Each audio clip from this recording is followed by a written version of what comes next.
Are you a reactor or a responder? How can you answer this question, or how will you know? When something takes place and it impacts you, do you go, oh, what am I going to do? What am I going to do? What am I going to do? That's a reactor.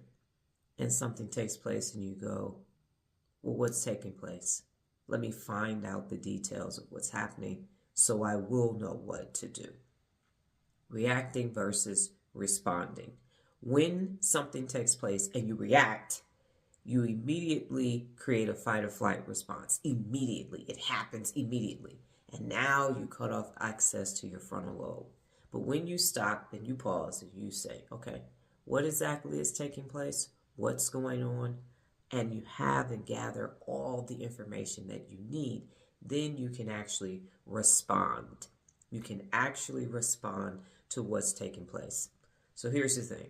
Unaccountable people react to everything. Everything is a thing. Just think of a toddler. In a toddler's world, everything is huge. Your toy doesn't work. You can't get what you need. You just react to everything. But the older you get wisdom, you get understanding, you get the full use of your brain, and now you can take in all of the information and you can respond. When you are reacting, you are not using your active brain. You are simply reacting to what's taking place, and that's not going to bode well for you down the line. You're going to make a poor decision. You're going to make a poor decision, and then you're going to have to live with the consequences of that decision. Now, sometimes in the moment, if you're driving and it's like, oh my goodness, a person cut you off, whoo, that in that moment, yes, you're reacting to what's taking place. But most of the time, unaccountable people are reacting to what's happening because it's impacting their comfort. And they don't want their comfort to change. Under no circumstances do unaccountable people want their comfort to change. But when you're holding yourself personally accountable to be your best, things are always changing. One of the 74 principles of real leadership is to embrace change. And in order to do that, you have to respond to the change. You have to be calm. You have to remain in the frontal lobe and the executive function of your mind, your working memory, which is how you respond to things in your day-to-day life. You plan, you have to-do list, you do everything that you need to do inside of that portion of your brain. And when you get afraid and you react, now you can't think straight. You can't think clearly. Cortisol has showed up in the brain, and it's no bueno for anybody. So what do? When something is taking place, you're going to pause. And you're going to calm down. If you got to do some deep breathing, do some deep breathing. Then you're going to assess what is actually taking place. And one of the things that I like to do is, because social media and the news and everything is just fear-mongering, is I say, does this apply to me? Or how does this apply to me? And I then even do more research. What my daughter has found is that she used to get really upset about things, and then as more and more of the story would be revealed or the information would be given, then she would go, so you mean I got upset for nothing? So you mean I reacted like this for nothing, and then this is what it ended up being? Online, they call it clickbait. If you read the title of an article or you see the caption on something, and then you've come to find that it's not even factually based, or it's nowhere near as significant as it sounded initially. So you're going to assess what's actually taking place, and then if it applies to you, then you're going to say, well, what am I going to do about this? And then you're going to develop a strategy, and you're going to implement that strategy, because one thing about people holding themselves personally accountable, aka real leaders, we're always looking for the best case scenario. The best case scenario, even in the worst case situation. The best case scenario, even in the worst case situation. That's what you're looking for. And you can't make those sound decisions if you're reacting, if you have that knee-jerk response. That's what I learned at Frito-Lay. Slow the knee-jerk reaction. Slow it down. Hold up. Wait a minute. Don't go ahead and just start reacting.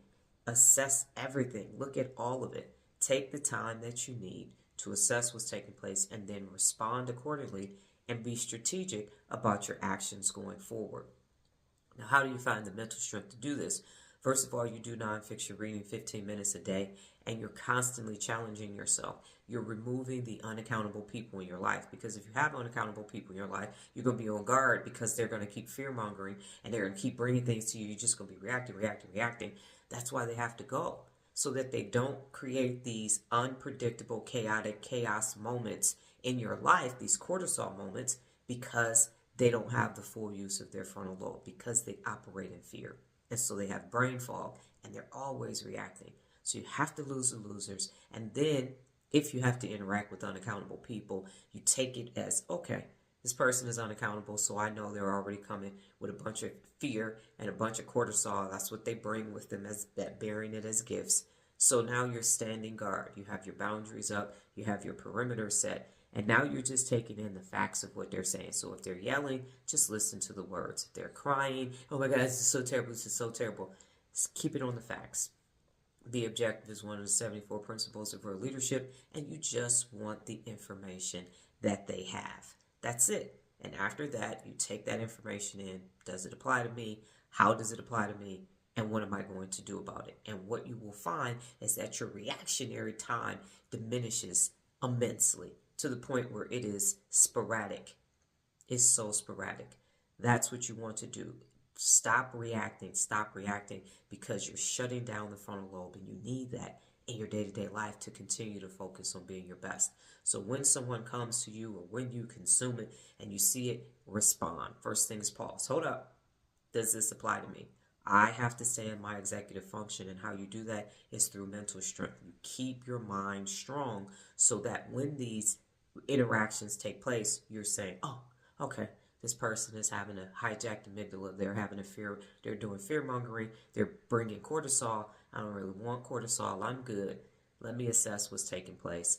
And I'm going to respond and not react. Respond, not react. Respond, not react. Pause and assess. If you can remove yourself from the situation, do so. If not, go in your mind and say, okay, this is what's happening. Neurologically, this person is having a moment. This situation is causing angst and all of these things that are not necessary, because people are addicted to fear and they don't want their comfort rattled at all.